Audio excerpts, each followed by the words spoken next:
Well, moving on now, Moscow is hosting an international conference on security with top military officials and experts from around the globe discussing the fight against terrorism and other security challenges. Addressing the conference, Russian Foreign Minister Sergey Lavrov warned against turning the Syrian crisis to a Shia-Sunni conflict.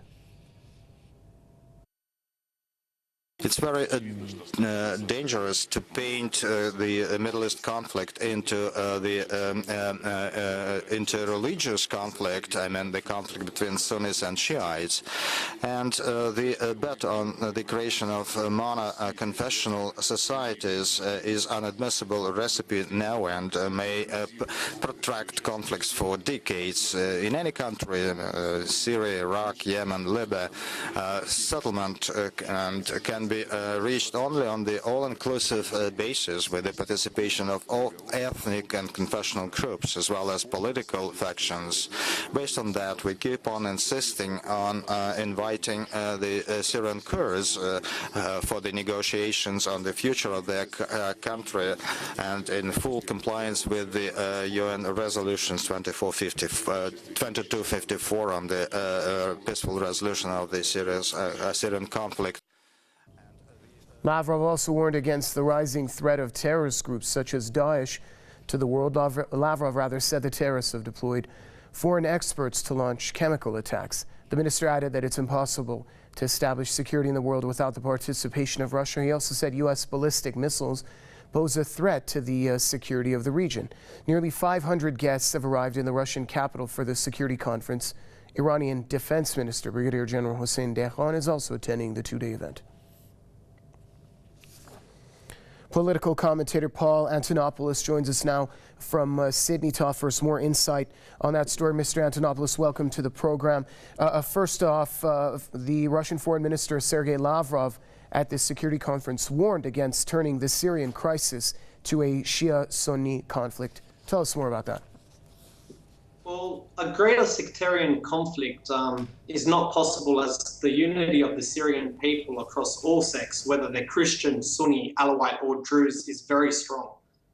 We must remember that over 80% of the Syrian Arab army are Sunni, and we must question why they have not turned against a secular Syria and joined a Saudi-sponsored Takfiri group. The only threat to the secular values of the Syrian state and projecting it into a Shiite Sunni conflict is from Saudi Arabia and their spread and support of Wahhabism.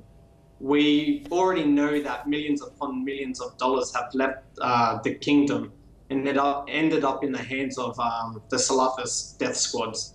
So the main emphasis, however, is that although Saudi Arabia is pushing for a Sunni Shiite conflict, that Russia were very careful in not highlighting. Saudi Arabia also try and project this as a greater Saudi-Iranian conflict. It cannot be achieved because, as I said, the unity of Syria's sects are very strong. If this was going to descend into a sectarian conflict, it would have done so years ago, but it never has, because this conflict is not about sectarianism, but rather it's about the West and their Gulf allies trying to destroy a central component of the axis of resistance that doesn't allow Western or Wahhabist influences in the region. So we must be careful to make the distinction of Sunni Islam and Saudi Wahhabism, who only use religious rhetoric as a means to achieve its regional goals in becoming a dominant regional power. Well, I was listening in on the address made by Sergey Lavrov at the opening of the conference a few hours ago.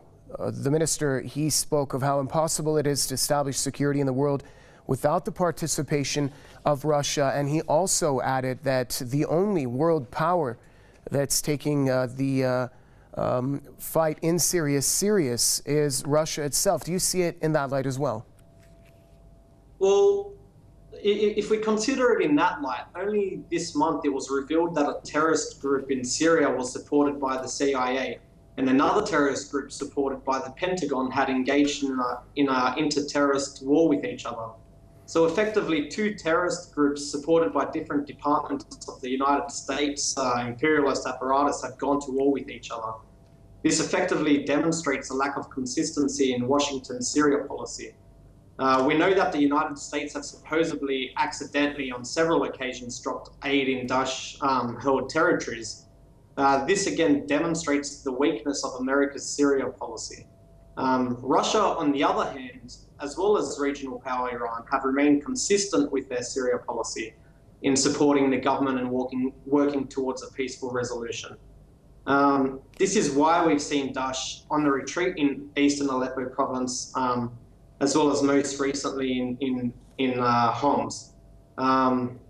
This is, when the US-led airstrikes began, ISIS actually expanded its territorial control in Syria and Iraq. But not only Daesh, Russia have actively engaged in fighting al-Nusra and their allies, which their allies, the United States, have maintained are always supposedly moderate rebels.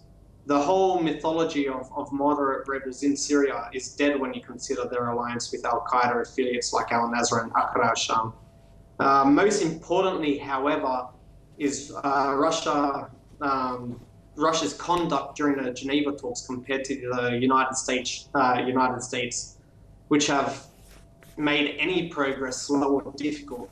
Russia have always maintained a peaceful solution to the crisis, while the United States have always actively engaged in regime change without taking into consideration what the Syrian people actually want. Thank you very much, political commentator Paul Antonopoulos, joining us from Sydney.